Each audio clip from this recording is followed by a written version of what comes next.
You realize the shitstorm you'll be dealing with once this is all over, right? Of course I do. I helped orchestrate the fall of well over a dozen galactic superpowers before we ever met the Galactic Concordance. Hell, I personally ended 2 of them.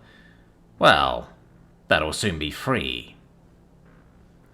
The conversation, to anyone passing by, would seem odd, as it seemed to be coming from a patch of darkness in the currently empty atrium. Though there were 2 distinct voices coming from the darkness, there were no indicators as to who they were or what they looked like. Once word gets out about the blood on our hands, innocent or otherwise, the truth will have to come out. All of it. I know. Then, are you ready to shoulder our burdens one last time? At this, the man who had started this conversation stepped out of the darkness. The golden pin, the eye of providence above a depiction of the Milky Way galaxy on his lapel, indicating his association with the Republic Intelligence Corps. The golden color indicating only one thing to those who are in the know. The second voice stepped out of the dark just opposite of him. Her face set in a grim expression, and dressed in a similar outfit as the man, though her pin looked more silver. Of course I am, Director. I'll get the job done, replied Senior Field Agent Lucille Francesca. With an exchange of nods, the 2 parted ways. Nothing else needed to be said between the old friends. Both knew they had a job to do. One would weed out the innocent, and work to get them out of the line of fire. The other would burn out the rest. The entire galaxy was still in disarray after the abrupt withdrawal of the Republic of Humanity from the Galactic Concordance. Stock prices in almost every conceivable company and industry plummeted, forcing a massive selling off of stocks to such a degree that a human historian could equate it to the Great Depression of the 1930s, but on a galactic scale. Prices for common goods skyrocketed in the months that followed, leaving many unable to pay for even the most basic of foodstuffs. In an almost eerily similar situation as to what happened in humanity's Great Depression, lines stretched far just for simple bowls of soup, and a small chunk of bread, with most places running out far sooner than they wanted. Crates of credit chits were being used to buy food for a single day, if even that. In the council chambers where this disaster first started, the full council had reconvened once again. "This is a disaster!" hissed the Slython ambassador in a dejected manner. "You do not know the half of it. My people are starting to become overworked. We may be the physically strongest species in the galaxy, but our endurance has its limits. Without the Republic's stimulants, of the illegal variety of course, we, Ragnari, will soon be unable to cope with the workload being placed onto us," grunted the Ragnari ambassador, a hulking brute of a creature that could easily bench a tank. His species were well known for their extreme strength and endurance, which could be further extended through the use of legal stimulants to aid in their more physically inclined jobs. Unfortunately, the Ragnari were encountering a massive problem. In order to work at the pace that many of their species had become accustomed to, even before the Republic of Humanity had entered the galactic stage, the Ragnari heavily relied on stimulants, both of the legal and non-legal varieties. Their unique physiology allowed them to fully utilize their stimulating effects without any of the downsides, such as addiction, or so they say. When the Republic withdrew from the Galactic Concordance, they had taken everything that they had brought with them, including every consumable stimulant they had to that point. Prime amongst all was coffee. Drunk by the gallon and sometimes the barrel, the Ragnari had become accustomed to the stimulant, and discontent was being felt through the Ragnar Empire over the limited supply of coffee. "The worst part is that the humans took all of the regular coffee and left us with decaf. Damned humans," grumbled the Ragnari ambassador in his head, as the chamber began to fill with more arguments. "Enough of the arguing. We must figure out how to stabilize things or everything we have achieved will fall apart. Almost every major company has filed for bankruptcy. Prices for even the most common of goods have skyrocketed. Pirate attacks have increased everywhere, and riots have broken out on all but the core worlds. Something needs to be done, yelled one ambassador. All of this is because of the humans. If they had not so abruptly left, we would not be in such a predicament, yelled another ambassador, one from a more aggressive and militant species. They need to be held accountable for what has befallen us. Several other ambassadors loudly agree with him. I do not think that would be such a wise decision, Ambassador Krell. It would not be wise for us to try and make demands of the Republic of Humanity, whispered the Willowan ambassador, one of the only voices of reason in the council. She, along with several other ambassadors, led the faction vying for peace and coexistence within the Republic. Wise it may not be, the humans still need to be held accountable, not just for the economic crisis we are currently suffering, but the lives and planets they took in the Kilgram slaughter, growled one ambassador. The council grew silent as they ruminated over that. It had been revealed, weeks after the withdrawal of the Republic, that 90% of the Kilgram swarm had been annihilated in humanity's brutal slaughter of their species. Given the nature of the Kilgram, this was a loss that they could return from, though much of the population would still die until a new queen was born. The Republic went completely overboard with their campaign against the swarm. Only a few tens of million were killed by the Kilgram, while hundreds of billions of Kilgram were murdered. Their response was completely disproportional, grumbled another ambassador. Their reasoning was more than likely based on how the Kilgram reproduce. Given that a regular Kilgrami female can produce 1 million eggs every year, the likelihood of a new queen being born soon is high. This was more than likely a warning than an unintended slaughter, spoke the Dwarmin ambassador, the squat and long-bearded being standing instead of sitting, like many of his fellow ambassadors. A slaughter is to a slaughter. It does not matter that the Republic knows that the Kilgram can easily restore their population levels. The fact that they committed these acts is enough, shouted back the Elandri ambassador, her long-pointed ears and near-perfect complexion making her look like what the humans would call a high elf. Is enough for what? Whispered the Willowan ambassador, a feeling of dread falling over her. For us to force them to pay reparations. The Republic of Humanity withdrew from the Concordance without ever paying reparations to the Kilgram. It does not matter the reasons humanity gives, they must pay reparations. No one is exempt, yelled the Elandri ambassador, slamming her fist onto the table in front of her. Several other ambassadors, many who were a part of the faction calling for war, yelled their agreement. So, am I to assume that once the Kilgram have recovered, they too shall pay reparations to humanity? They did commit the atrocities first, replied a representative from the more neutral side of the council. Or are you going to say that the lives lost are more than enough compensation? As arguments escalated, the Willowan ambassador sighed, the noise sounding like gently rustling leaves. Things can only get worse from here. I can only suspect this is what you wanted, Ambassador Francesca. The blasted fools! Snarled the Elandri ambassador as she stomped into her office.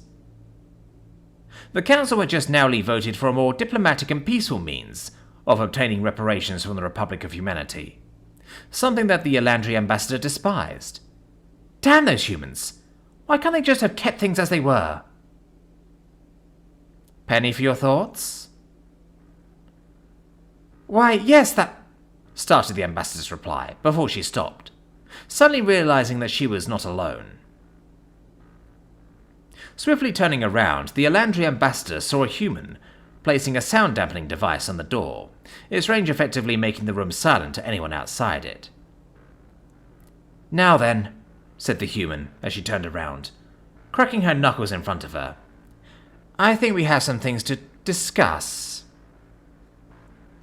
The last thing the Elandri ambassador saw before darkness consumed her was the face of former Ambassador Lucille grinning at her as she slipped her knuckle duster on and slammed it into her face. It came to the shock of the Galactic Concordance when the Elandri ambassador was found beaten to within an inch of their life, lying in a puddle of their own blood. Their lower jaw was so broken that it was better described as a sack of bones and blood. Their left arm was completely missing, and kneecaps were so completely shattered they may as well have been bone dust. The worst part was that they were discovered in this state in their own office, which was thought to be impossible considering the level of security one had to go through. Just move down the elevator, let alone walk into an ambassador's personal office. Full body scanners, both X-ray and infrared, motion and pressure sensors, vital scanners, psychic field detectors, and even a set of guards at every door. All of these should have stopped any unauthorized entry into the ambassador's office. That it didn't meant one of two things. The system had an unforeseen hole, or the individual was identified as a non-hostile. When the Elandri ambassador awoke from the medically induced coma they had been placed in while they recovered, she awoke in a panic, knocking out several medical personnel and 3 guards before she could be sedated. When she awoke again, she was far calmer. As it turns out, when she was finally stable enough to answer any questions, she had developed a worrying case of amnesia. She remembered no fine details of her assault, only that it had been sudden, violent, and that they had been looking for something. What that was she did not know. In fact, after performing a sweep of her office, there was no evidence of anything missing. What none in the Concordance knew was that, in a hidden compartment underneath the Elandri ambassador's desk, was a hacking device. One that had already burrowed its way deep into every system the ambassador had access to. Considering her position, and the position her people occupied, the device had already given its owners access to every database in Concordance space, not requiring an on-site connection only. From her perspective, deep inside the headquarters of the Republic Intelligence Corps, Senior Field Agent Lucille Francesca monitored the information that was flowing in. As analysts and specialized AI sifted through zettabytes of information, Francesca sat at her own desk, looking at a physical file. On the front of the file were the words Operation Downfall in bold red letters. Sighing, she reopened the file. Installation of data bug? Check. Track high-level Concordance officials? Ongoing. Sabotage of important Concordance infrastructure? Ongoing. Release evidence pointing towards the Concordance Council for humanity's withdrawal and the subsequent economic nosedive? Pending. Topple the Galactic Concordance and establish a new governmental body that is more inclined towards humanity's interests? Pending. Topple the Galactic Concordance and place the Republic of Humanity at the head of a new galactic governmental body? Pending. Assassinate all Galactic Concordance officials that can be labelled as anti-humanity? Ongoing. These were the main objectives of Operation Downfall. Under each were a varying number of sub-objectives, such as propping up pro-humanity Concordance officials, to contingencies such as what to do in the event that the rest of the Concordance would turn on the Republic. Nodding to herself, she closed the file, satisfied with the current state of the operation. It's funny. I'm a senior field agent, yet I'm relegated to mainly ops room duty. Only kicked this whole thing off, grumbled Francesca internally as she lit a cigarette. Ma'am, you know those'll kill you, right? Asked her protege, Special Agent Riker Maximilian. Not before the chopping block does. This op is likely my last, Maxie, replied Francesca glumly. Gave my life for the Republic, and I'll be put down like a dog for it. Her protege just stood there, sullenly and reluctantly agreeing with her, considering her eventual fate. Drawing in a deep breath, letting the carcinogenic smoke sit for a few seconds before blowing it out, Francesca just blankly stared at one of the monitors on the wall, watching the progress of one of many teams involved in Downfall. Bravo 1-6 is in position. Bravo 2-6 is in position. Bravos 3-6, 4-6, and 5-6 are in position. After a moment of silence, they all received the signal. "This is Bravo 06. Execute." Two whisper-quiet puffs, along with two bodies that instantly dropped due to precision shots that severed their spinal cords, were all that indicated that any shots were taken. The muddy ground, pouring rain and crash of thunder, masked the sound of the bodies hitting the ground. After confirming that both guards were down, Captain Benjamin Price, Bravo 06, radioed back. "Targets down. Clear to proceed."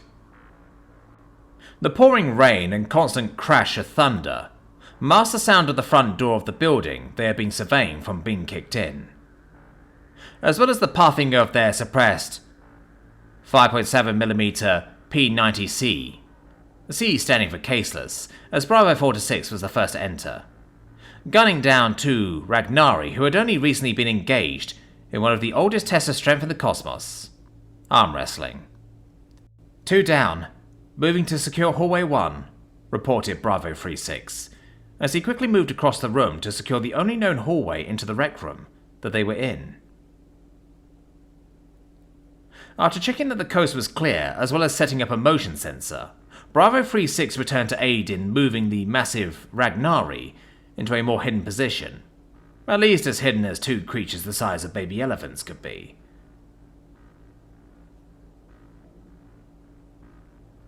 "And I think this isn't the biggest dig yet," muttered Bravo 26, slipping into one of the many accents he had acquired, as he hauled one Ragnari over to a storage closet on his own, his massive muscles and powered exoskeleton aiding in this, his suppressed M357 heavy assault machine gun chambered in 10 by 107mm caseless, slung over his shoulder. "Yeah, you might actually need help if they got any bigger," said Bravo 56 sarcastically, as he and Bravo 36 tossed in the other Ragnari. "Stow it, you two. Focus on the mission," snapped Bravo 36, as he brought up a tactical map on their HUDs. "Bravo 56, you take the armory. Bravo 46, you get the hangar.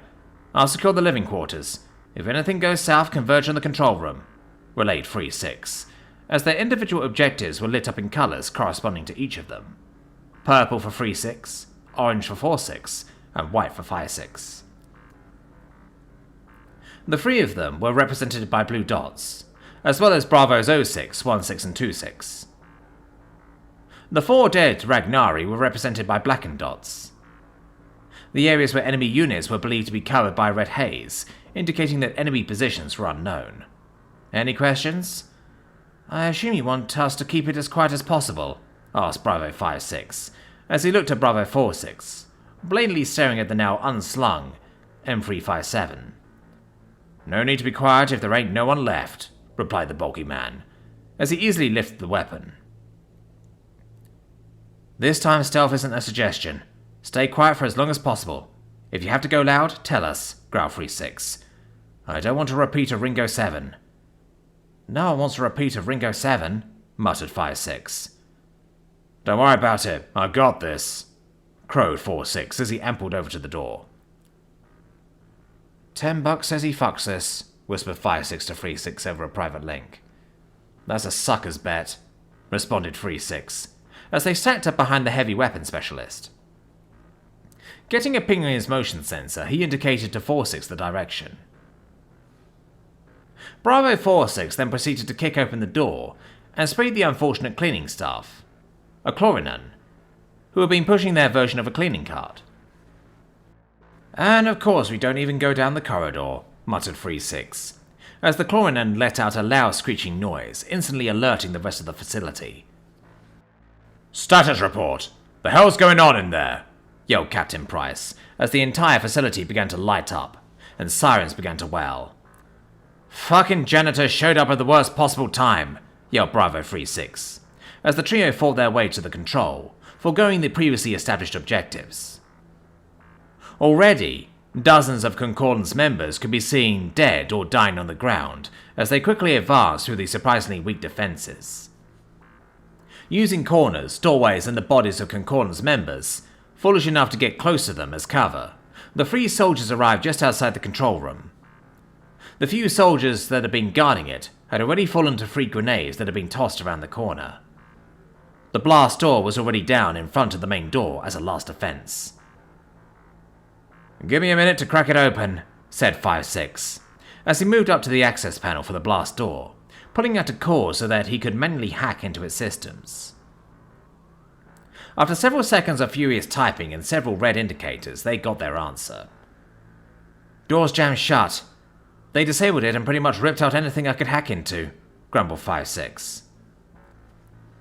As 3-6 and 5-6 took cover, stacking bodies as a makeshift barricade, 4-6 placed demo charges on the door. "4 charges? Really?"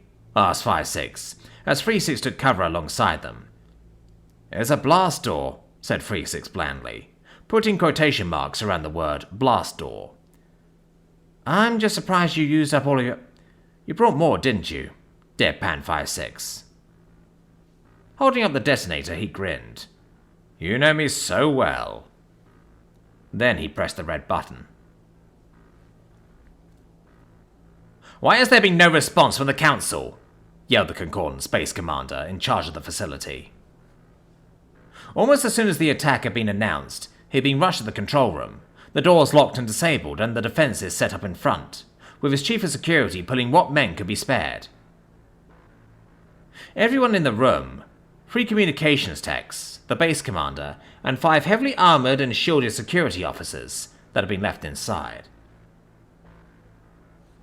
"I'm getting nothing but static. They appear to be jamming us," cried out one of the communication techs, as he tried to establish anything to anyone beyond their facility. "Damn these humans! When word gets out about this, they'll rue the day they mess with the Concordance," ranted the base commander, before they heard the series of explosions right outside the blast doors, as dull as the sounds were. Quickly ducking behind a console, every Concordance member pulled out some sort of weapon. Most were PRP-17s, rapid-fire plasma pistols, but the security personnel hefted their PBR-27s, plasma rifles, that fired a rapid stream of 5-shot bursts of condensed plasma balls. They all heard 4 dull thunks on the blast door. "Demo charges," was the whisper heard around the silenced control room. Almost as soon as this was heard, an almighty crab-boom was heard and felt as the blast door shot across the room, crushing 2 security personnel and one of the communications techs. The rest of the Concordance members, stunned by the explosion and sudden deaths of nearly half their number, were unable to react fast enough, as 2 more security personnel were cut down. The 5th and final one began spraying the doorway with plasma fire, the 2 remaining technicians and the base commander adding in their own wild, if inaccurate, fire.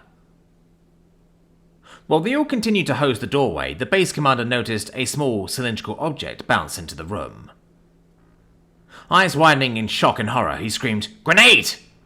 and attempted to duck behind cover, but was unable to do so faster enough. A rapid series of loud explosions and flashing bright lights followed, as every surviving Concordance member fell to the ground, clutching at either the eyes, ears, or what was the approximated version of either of them. By the time his vision cleared and the ringing stopped, the base commander knew it was over. He saw the 3 humans knocking out the last security personnel with the butts of the weapons, before tying him up and leaving one of their number with him. Seeing his PRP-17 within reach, he scrambled for it, only for the vent above him to be kicked open, and another human dropping on top of him, knee on his neck and pressing something into the back of his head. He got the message. "Good job, 6-6, congratulated 3-6, as he walked up to the downed base commander. "Thought you could use the help," grunted 6-6, as he dragged the base commander over to the other survivors. Standing in front of them, with 6-6 on his right, 3-6 began questioning the remaining Concordance personnel. "So, since you all were posted here at this facility, you are all of relatively average to high intelligence," started 3-6, "which means one of you probably knows why we are here. So be good boys and girls and tell what you know, as well as give us access to your data core." "Like Groker, you filthy mung," began yelling the security officer, before his head exploded. Language, growled 6-6. Now, I'm going to ask nicely one more time. Tell us what you know and get us access to the data core. Don't, and my associate here will get the information for us, repeated 3-6, this time pointing at 6-6 as he picked something from the bottom of his boot, using the tip of one of the many knives on his person. As both men loomed over them, the surviving Concordance members gulped in fear. It's confirmed. While most of the Concordance Council was against it, with all opposed voting against the motion, several of the more radical members have already developed a supervirus. The bioweapon is species encoded, so only the target species will be affected if dropped on a multi-species location, confirmed Captain Price, as the last of the facility detonated in a spectacular explosion off in the distance. Let me guess, it's encoded to humanity? Asked Francesca bluntly. Yes, ma'am. Several samples are being secured and all research was copied before we torched the facility. Heading to extract now. Very good, 06. Return to base so we can sort this out. Roger that, ma'am. Bravo 6 going dark. With that, the connection was cut, as Bravo 6 went radio silent, so as to not give their location away. Genocidal virus that could wipe out humanity, huh? Thought Francesca as she leaned back. If push comes to shove, two can play at that game, muttered the woman, as she got up and walked into the operations room for Operation Downfall. Looking at the many screens lining the walls and stations, she could clearly see that Operation Downfall was in full swing. Special Forces units had infiltrated key Concordance systems, with many harassing local defense forces with guerrilla tactics, or gathering intel. In other locations, wolf packs consisting of destroyers harassed and destroyed countless anti-humanity forces, such as the various pirate groups scattered throughout the galaxy. While called pirates, everyone pretty much knew they were state-sponsored privateers. Meetings with the pro-humanity governments were also going, though performed with the utmost secrecy. If any were to be discovered, plans would get accelerated before humanity was ready. As she watched a screen that depicted an ongoing and massive anti-humanity protest on a Concordance world she couldn't be bothered to know the name of, the head of the protest leader suddenly popped like a watermelon, a loud crack being heard before everyone in the crowd began running away screaming. Sipping a cup of coffee, if one were to look at her, they would see a small smile appear on her face. All's coming together. It had been 5 years since the Republic of Humanity had withdrawn from the Galactic Concordance. In that time, political strife, assassinations, economic upheavals, civil unrest, and so much more had rocked the once great galactic power. The anti-humanity faction, once a massive power block with the Concordance Council, was next to nothing now. Once consisting of hundreds of members, their species collectively inhabiting more than half of the known galaxy, had been whittled down to less than a dozen. Once extremely vocal about needing to strike back at humanity, for what they had caused and were clearly causing, their voice now only spoke up to be a token opposing force to any proposal, too afraid to draw the attention of the humans that were clearly watching them. Still, though, those who remained were the most vocal for action to be taken against humanity, and had taken their own steps to punish the galactic power that had upset the balance.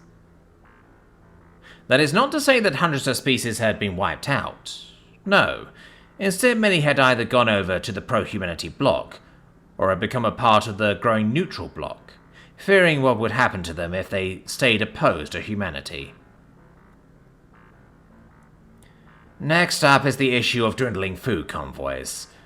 Due to the loss of so many agro-worlds, due to dozens of worlds leaving the Concordance, food convoys have been having trouble delivering the necessary supplies to sustain every world under our control. While soup banks and rationing have helped stem this tide, I fear that eventually the ships and their crews will be run too ragged to continue at the rate that they have been, spoke up a haggard councilman, stress molting clear to see for any of the newest species. We could petition the fleets and garrison worlds to release more of their stocks. Perhaps even have some be educated on farming techniques, so that more garrison worlds can, at least to some extent, sustain themselves even more so than they already do," whispered the Willowan ambassador.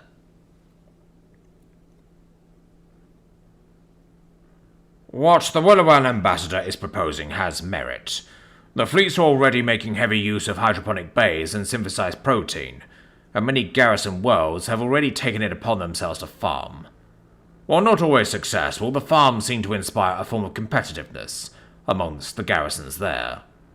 Reports indicate that units take pride in winning the coveted Best Farm Award for their world, though it is more a bragging rights prize than anything tangible," replied the Ragnari ambassador, his form smaller, thinner, and more hunched than it had been 5 years before. "While this would certainly help in the short term, it still does not address the main concern that we need to address," grumbled one ambassador. "The humans.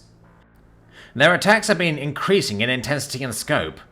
Their raids on supply convoys have been the main source for the Willowan ambassador's proposal.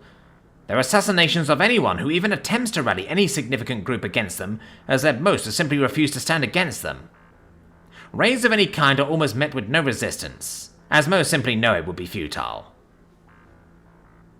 Taking a gulp of water, his clawed hand shaking as he did so, the ambassador continued.